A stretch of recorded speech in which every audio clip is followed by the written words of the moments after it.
तो जितने भी 10th क्लास का स्टूडेंट हैं उनके लिए फिर से एक वीवीआई ऑब्जेक्टिव लेकर आ गया हूँ।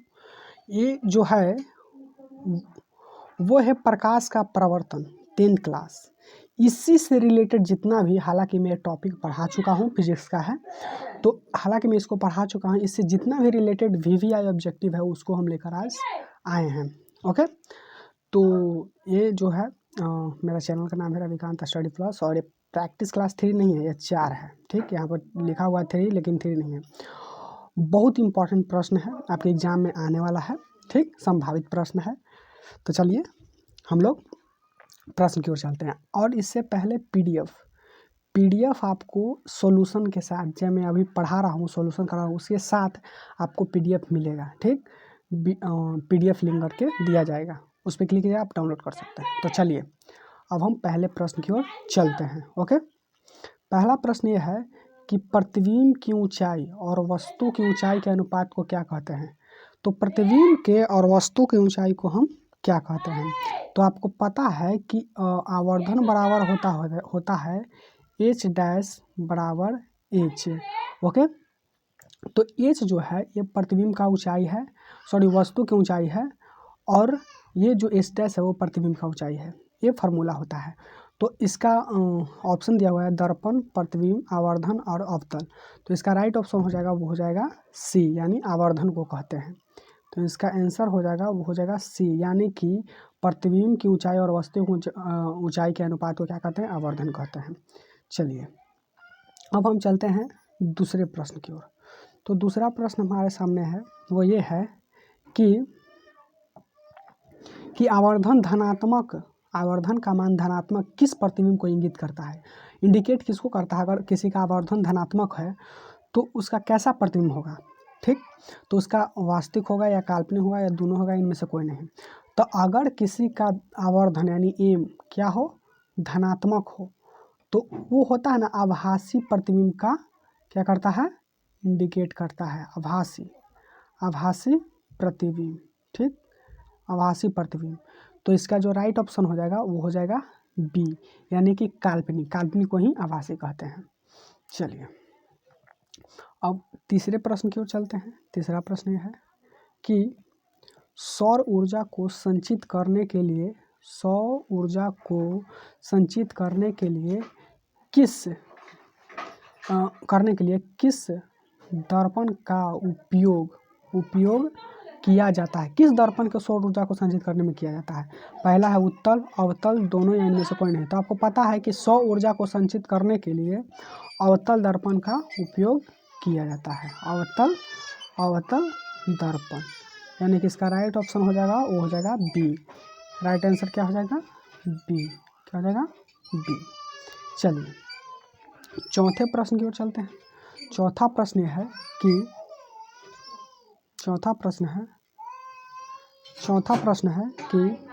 थोड़ा सा ध्यान से देखिएगा।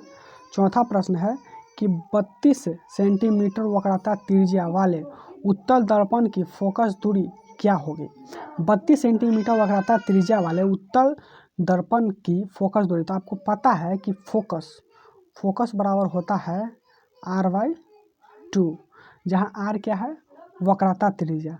तो कितना दिया हुआ है वक्रता त्रिज्या, 32, तो यहाँ पर 32 लिखेंगे, और 2 तो कितना हो जाएगा, काटेंगे तो यहाँ पर 16 हो जाएगा। ठीक, तो इसका राइट ऑप्शन हो जाएगा, पहला है ऑप्शन 15, 16, सी है 10, या डी आप लिख सकते हैं 12 सेंटीमीटर। तो इसका राइट ऑप्शन हो जाएगा 16, क्योंकि 16 आया है।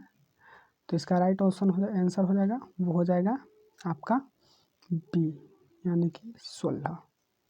चलिए पांचवा प्रश्न हम देखेंगे। पांचवा प्रश्न है वो ये है कि एक बिंदु वस्तु का वास्तविक प्रतिबिंब बन सकता है, वो कौन सा दर्पण है। अगर किसी भी दर्पण में वास्तविक प्रतिबिंब बनता है तो कौन सा दर्पण होगा, उत्तल होगा या अवतल होगा, दोनों होगा, इनमें से कोई नहीं होगा। तो आपको पता है जो सिर्फ समतल में काल्पनिक बनता है, उत्तल में काल्पनिक बनता है, और अवतल में काल्पनिक और वास्तविक दोनों बनता है। तो इसलिए इसका राइट ऑप्शन हो जाएगा, वो हो जाएगा बी। ओके, इसका राइट ऑप्शन क्या हो जाएगा, बी हो जाएगा।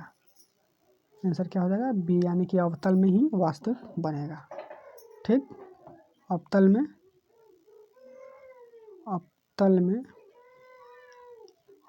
ही वास्तविक बनेगा, यानी कि बी इज अ करेक्ट। चलिए छठा देखेंगे। छठा आपके सामने है। छठा यह क्वेश्चन है कि एक गोलीय दर्पण की वक्रता त्रिज्या 20 सेंटीमीटर है, तो इस गोलीय जैसे इसकी फोकस दूरी क्या होगी। तो आपको पता अभी बताया है, मैं आपको बताया हूँ कि एफ बराबर होता है r/2। तो वक्रता त्रिज्या कितना है 20। तो यहाँ पर r माने वक्रता त्रिज्या, तो 20 रख दिए, 2 रख दिए, काट दीजिए तो 10 बार में, यानी कि 10 सेंटीमीटर आपका हो जाएगा। क्या हो जाएगा 10 सेंटीमीटर, इसका 10 सेंटीमीटर हो जाएगा। तो इसका राइट ऑप्शन हो जाएगा, वो हो जाएगा 10 सेंटीमीटर। इसका राइट आंसर ए हो जाएगा। ओके, चलिए अगले प्रश्न की ओर चलेंगे। अगला प्रश्न है कि इसको ध्यान रखिएगा। अगला प्रश्न ये है कि 7वां है 1 मिनट। 7वां है कि उत्तल दर्पण की फोकस दूरी ज्ञात करें जिसकी वक्रता त्रिज्या क्या है 32 सेंटीमीटर। तो अभी बताया हूँ कि फोकस दूरी बनाना था एफ बराबर r/2। तो वक्रता त्रिज्या 32 है, 32 में 2 से यानी 16 हो जाएगा। इसका राइट ऑप्शन हो जाएगा बी। चलिए अगले प्रश्न की ओर चलेंगे। अगला प्रश्न ये है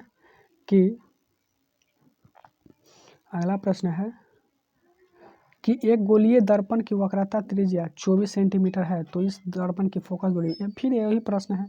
तो फोकस दूरी एफ बराबर क्या होता है r/2। तो r कितना है, वक्रता त्रिज्या कितना है 24 में 2 से यानी कि 12 कटेगा तो 12 हो जाएगा। तो पहला है 5, दूसरा है 6, 12, 13। तो इसका राइट ऑप्शन हो जाएगा सी। ओके, चलिए 9वां क्वेश्चन देखेंगे। 9वां क्वेश्चन ये है कि 9वां क्वेश्चन आपके सामने है कि प्रकाश किसी वस्तु से टकराकर लौटने को क्या कहते हैं। जब प्रकाश किसी वस्तु से टकराकर लौटती है तो उसे क्या कहते हैं, प्रतिबिंब कहते हैं, या आवर्धन कहते हैं, प्रकाश का प्रवर्धन कहते हैं, या उत्तल लेंस कहते हैं। तो इसका राइट आंसर जो हो जाएगा वो हो जाएगा सी, यानी कि हम क्या कहते हैं, प्रकाश के प्रवर्तन कहते हैं। चलिए अगला प्रश्न है 10वां प्रश्न यह है कि 10वां प्रश्न देखेंगे। वो ये है कि आवर्धन धनात्मक है तो इसका अर्थ क्या है। अगर आवर्धन धनात्मक है तो इसका अर्थ क्या है, वास्तविक प्रतिबिंब को इंगित करता है या काल्पनिक, या दोनों को, इनमें से कोई नहीं। तो अगर आवर्धन क्या हो, धनात्मक हो, क्या हो, आवर्धन धनात्मक हो तो क्या होता है, वो काल्पनिक प्रतिबिंब को इंगित करता है, यानी कि इसका राइट आंसर हो जाएगा, वो हो जाएगा बी, काल्पनिक प्रतिबिंब। अगर ऋणात्मक हो तो वास्तविक प्रतिबिंब। ठीक, तो चलिए इसका PDF वीडियो के डिस्क्रिप्शन बॉक्स में मिल जाएगा, वहाँ से डाउनलोड कीजिए और रिवाइज कीजिए। ओके।